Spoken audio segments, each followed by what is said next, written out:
Hey friends, welcome to my channel. My name is Grace Joy. Today we're showing you how to plant new roses. So here we have a Floribunda rose. It's called angel face rose, and as you can see it has a lot of blooms, and that's what Floribunda means. They produce sprays and flowers and clusters of blooms, and they typically are smaller than Grande Florida types of roses, and they're also very hardy. So here we got this from our local Lowe's Garden Center. It's $12.98 per 2 gallons, and it blooms in spring, summer, and fall season.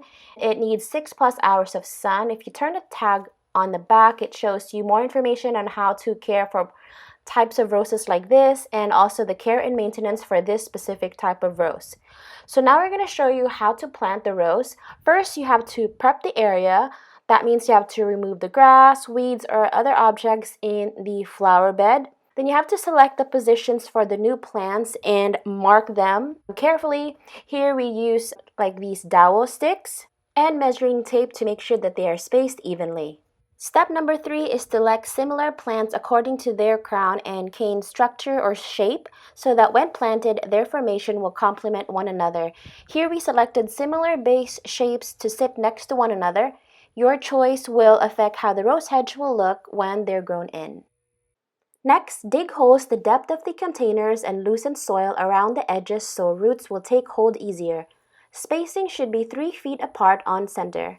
Here we have also made them 2 feet from the edge of the bed to create a stunning visual effect of a rose wall.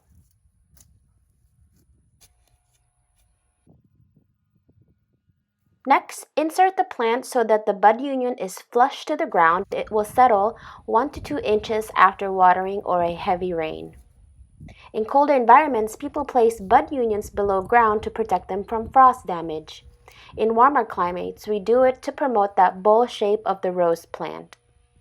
Visual appeal is one result of proper planting. The other is the strength and vigor of the plant itself. Once the rose plant is in the hole where you want it, backfill halfway with organic soil to add nutrients and help retain moisture. Here we used Miracle Grow. Using existing soil is okay, but we want the roots to set in faster, so we add amendments straight out. And since new plants are stressed when replanted, we wanted to feed them to make them happy.